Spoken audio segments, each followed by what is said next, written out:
Hi, and welcome to the show. Subscribe at kevinmd.com/podcast. Get CME for this episode by clicking on the CME link in the show notes. Today, we welcome back Kim Downey. She's a physical therapist. And we welcome Stephen Lewellis. He's a dermatologist. And we're going to talk about Kim's article, A Message of Hope for Physicians, and go into Stephen's story as well. So Kim and Stephen, welcome to the show. Thank you. Thanks for having us, Kevin. All right, Kim, you've been on multiple times. Just tell us the events that led you to meet Stephen. Well, that would be LinkedIn. I'm not even exactly sure how we met exactly, but I've been sending out connections to physicians in my work to try to help physicians, and he would have accepted my request. And then we ended up, I think, becoming friendly with the same group of physicians on LinkedIn. So we kind of follow each other's posts and things like that. And Kim, on LinkedIn, I follow you and your posts, and you've been such a fierce clinician advocate, and you've connected with so many physicians who found joy outside of medicine and made us realize that physicians are more than their degrees. Now, tell us a little bit about that journey, about some of the physicians that you've met, and how difficult was it to find these physicians? Well, that all started with Michael Hirsch, my physician coach, is I was trying to find other doctors to help me help my own doctors, and at first I found some through KevinMD in the articles. And once I reached out to them, I was asking Michael, how is LinkedIn? Because I didn't go, I had less than 150 connections and none of them were doctors, and I never went on LinkedIn.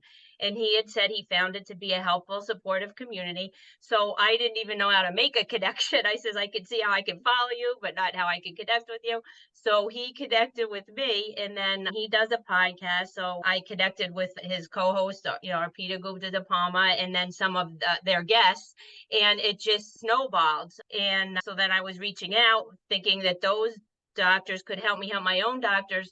And it became a process to figure out that sometimes I could help them as well, as far as, promoting their book or sharing their post that resonated with me. And yeah, it's just kind of gone from there. So you shared a bit of Stephen's story in your article, and Stephen, of course, is now on the show. So Stephen, you're a dermatologist. Tell us a little bit about your story and journey to where you are today.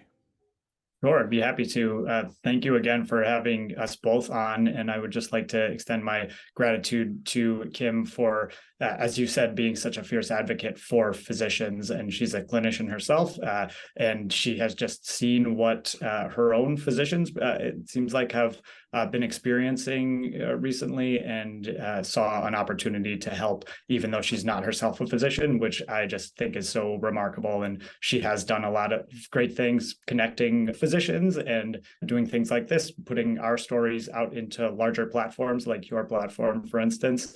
So I'm really grateful to that. And I'm grateful to LinkedIn as well. I think LinkedIn is the most misunderstood social media platform by far. It has a lot of preconceived notions about it, and it is extremely useful for especially physicians who want to build their brand and make connections.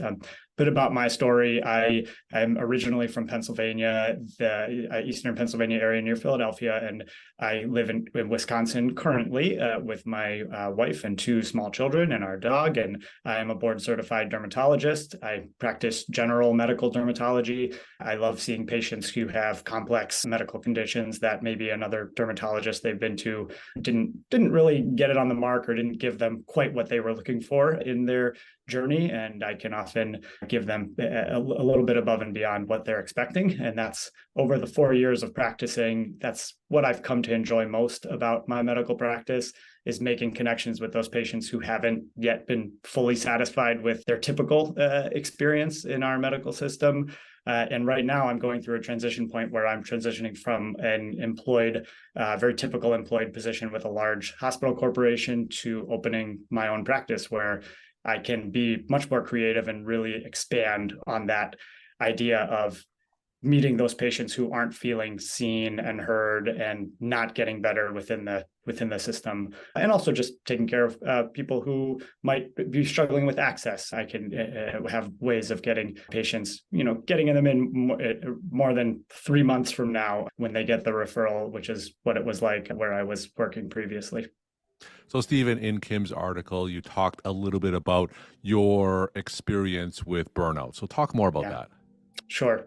It's not surprising to hear doctors talking about burnout very early in their careers these days, which is really unfortunate, but not surprising. I didn't feel like I was necessarily burned out. I was just never satisfied from the beginning. And I think a lot of early career physicians feel that as well. They get out and they might take a job, and after they get their bearings about them and they feel like they are doing the job well finally, and they're not feeling so much imposter syndrome, and things are going okay, they get this feeling like, is this it? Like, is there anything more? Am I just going to go in and out of rooms all day and try to keep up with the demands of the medical record and sign my charts and try to get home to my family and not spend too much time on the computer at home? So I feel like that's what led me to a community of physician entrepreneurs who were doing something more, not leaving medicine. I do not like the trend of really, really solid, amazing clinicians and physicians leaving medicine entirely for something else. That happens, and that's okay for people who really need to do that. But I love the idea, like Michael Hirsch does. I'm glad you mentioned him, Kim, of using entrepreneurship as a way of thriving in medicine rather than leaving medicine. And so that's one way that I dealt with my dissatisfaction. I got rid of the victim mindset. I said, hey, I have to take responsibility for this. I can't just stop working after or stop learning and growing after residency and think that everything will just come to me, this amazing job that's perfect for me, all of that.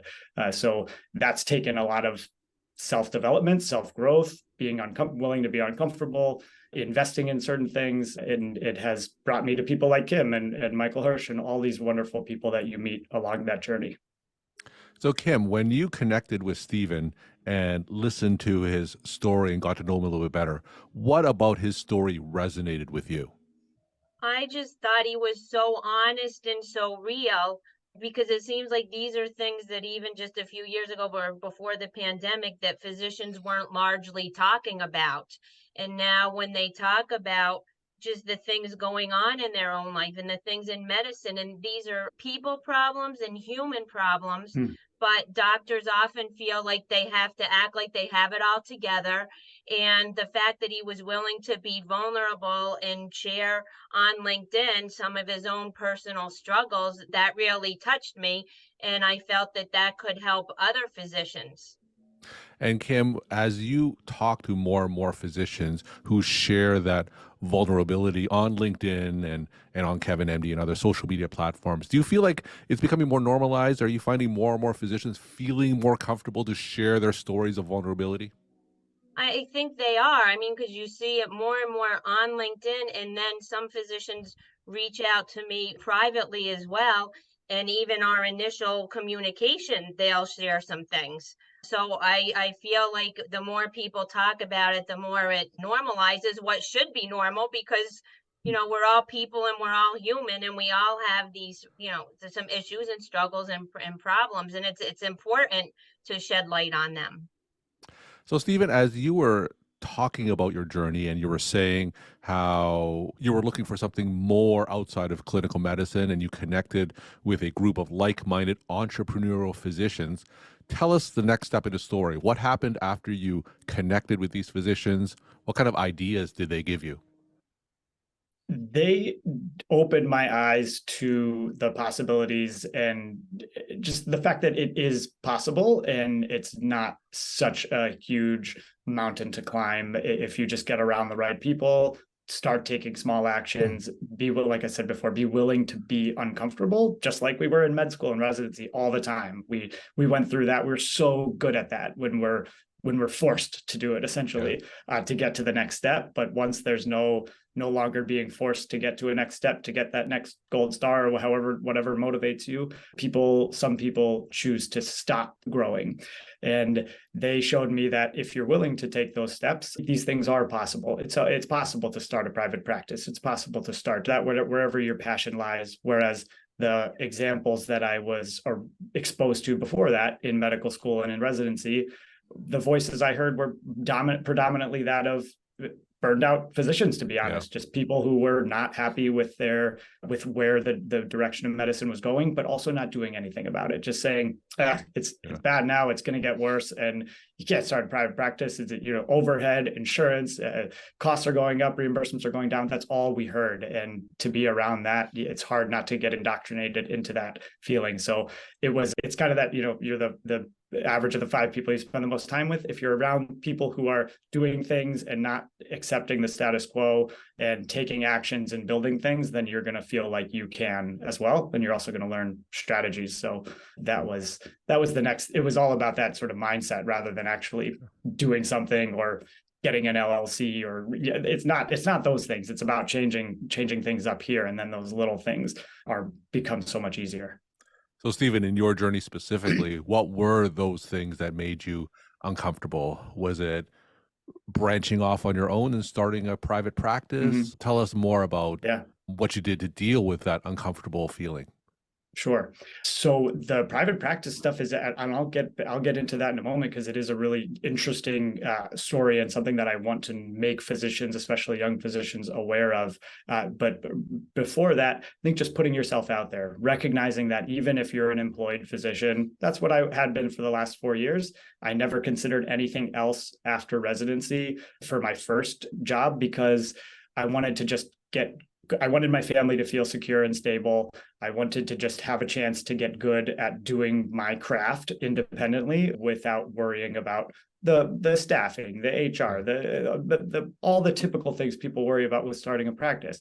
And I think that's okay. But it doesn't have to be forever. But for me, that transition came a lot sooner, or a bit sooner than I expected, because as I became more comfortable in my job, I started thinking about other things. I had more bandwidth to say, what's going on with this organization? I'm a little concerned about the direction. The physicians around here don't seem very happy.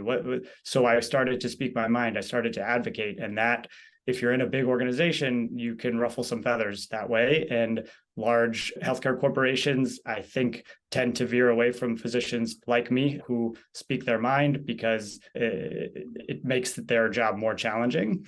And a couple months ago, I thought I was going into a meeting that I called myself to renegotiate my contract. Yeah. I had been there for 2 years. I said, hey, I don't want my contract to just auto renew like it says in my contract. I would like to discuss things. I want to know how I'm doing. It's been 2 years. No one's really giving me any feedback, and I would like to renegotiate. And finally, they called me in for a meeting. They said, yes, we should do that. I was excited. They sat me down, 3 people in the room, 2 vice presidents and a person from HR, and said, we are not renewing your contract. And today was your last day in clinic. And that was just completely out of the blue, like the biggest career trauma that's ever happened to me, for sure. Because like most physicians, I was doing a great job. I had my star ratings were off the charts. My patients, absolutely, I would hear again and again, I'm so happy you're here. I just hope you don't leave like all my other doctors. My staff was great. We had a wonderful relationship. It was only my interactions with sort of senior leaders that were less harmonious. And it was a without cause termination. They did not give me any reason other than it wasn't a good fit. And the way it was done was jaw-dropping. I'm really glad I had done work on myself, both financially and psychologically, and all these things to make me resilient to that, because otherwise that is a traumatic experience. And I know other people have experienced it, but doctors need to know that can happen. You can be amazing at your job and out the door the next day, literally the next day, not even like you got a few more months or weeks to say bye to your patients and your staff. They didn't even let me back in the building. Wow. So that made me say, yeah, I am no longer employable, basically, because of my values. So I need to employ myself. But it kicked me out of the nest earlier than I thought I would. But in the end, it's going to be a blessing in disguise and a very good direction for me. And physicians need to take back. We've abdicated a lot of responsibility. We need to take back that. And that's part of why the system has gotten to where it is. So I feel responsible for that. And I want to be part of the change. Kim, when you heard that story where Stephen was so abruptly left his larger organization, as he said, what was your first thought that came in through your mind when you heard something like that? Well, unfortunately for me, I could totally relate because right around the same time, after trying to work 17 months with my local healthcare system, I finally had this volunteer job that lasted one shift. And I think it was something similar to what Stephen is describing. And I mean, I was always well liked and well loved at my real jobs, my real paid jobs, and I ran a PT department for a while, right? I was acting head of a department. So for that to happen, but I guess now I look at it like the other doctors, they're wonderful. They say, well, think about why it happened for you instead of to you, because Yeah. the shame and humiliation of being let go from and yeah, so sadly I could fully relate, but realizing how much dire the stakes are for Stephen, with the young for being I don't know, primary member of a young Yeah. family. Yeah. Whereas for myself, I'm at a different age. My kids graduated college, my husband has a good job, and so I fully relate. We're talking to Kim Downey and Stephen Lewellis. Kim is a physical therapist and a physician advocate. Stephen is a dermatologist, and we've been talking about the KevinMD article, A Message of Hope for Physicians. Now, I'm going to ask each of you just to share some take-home messages to the KevinMD audience. So, Kim, why don't you go first? Sure. So I wanted to share some takeaways from Doctors Diana Londonio and Dr. Jillian Rigger, because they were also featured in that article and we weren't all able to be here together today. So I would like to share some takeaways from them. So when when this article went live and she shared it on LinkedIn, she wrote a post about it and I took a few excerpts from there. So in regards to our broken healthcare system, Diana says we need everyone's help. This is not just physicians trying to save each other with support groups or coaching programs. This is about others getting involved and doing something, anything. We all have a voice. If they are not listening in one place, then go elsewhere and make a ruckus. And then she was speaking to what I'm trying to do and what inspired me. And she said, if you're a physician, know there is help, there is support. There is a way through this while we all collectively work on destroying the coal mine. Your life is irreplaceable. There is always a solution. Sleep may be a commodity you have not had, which is making it difficult to see the choices and hope. Please get rest. Reach out. There's always hope. And her best tip is to be yourself. And there's a lot of wisdom in those two words. And also, I have to add, if you haven't seen the video in the article link that features Diana dancing, you'll absolutely want to watch it. It's a beautiful testament to joy and a vision of hope after struggling with burnout. And from Dr. Jillian Riggert, she shares, we must continue to tell our stories. Sharing our story saves lives, including our own. Reflecting back now 6 years later, I can clearly see the errors in my thinking. The difference is that at the time, I thought it was just me. Thinking it's just us and that we are the problem often heightens the distress and the isolation. Community is essential, and finding that one that supports you holistically and makes you feel safe and valued and seen is key. While we continue to work through the barriers to wellness at the system level, we must be intentional every day at taking care of ourselves and our loved ones. I'll never stop saying it. Nothing in your career is more important than your life. Nothing. Jillian's key question for her colleagues that they often don't stop long enough to consider: what do you really want for your life? And her best tip is create a life in alignment with your core values and grounded in your why. Break free from societal pressures that often lead you astray. So my takeaway is, amidst all the challenges physicians currently face, there are lots of physicians who have discovered ways to thrive.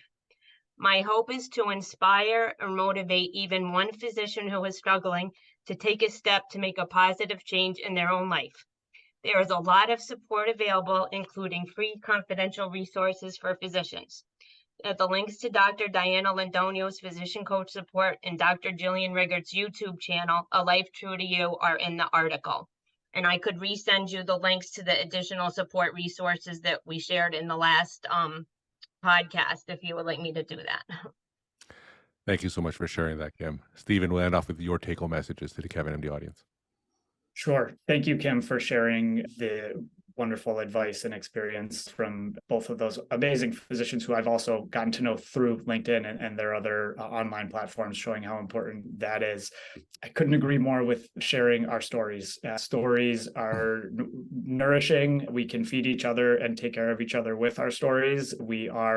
Humans are storytellers. Naturally, that's what our brains do, and we thrive on it when authentic stories are being told. And my take-home message is that it's short. It just doesn't have to be this way. If you are willing to tell yourself that and act on it and realize that it doesn't have to be this way, but it does require accountability and responsibility on your part and taking action, even if you feel like something was done to you, even if something was done to you. If you're feeling unsatisfied or you're not aligned, it doesn't have to be that way. And there is so much help and so many wonderful examples of people who are further along that journey, not better than you, just further along the journey that you can learn from and reach out to them. It's such a supportive community. All these people want to do is serve. Kim and Stephen, thank you so much for sharing your story time and insight. And thanks again for coming on the show. Thank you, Kevin.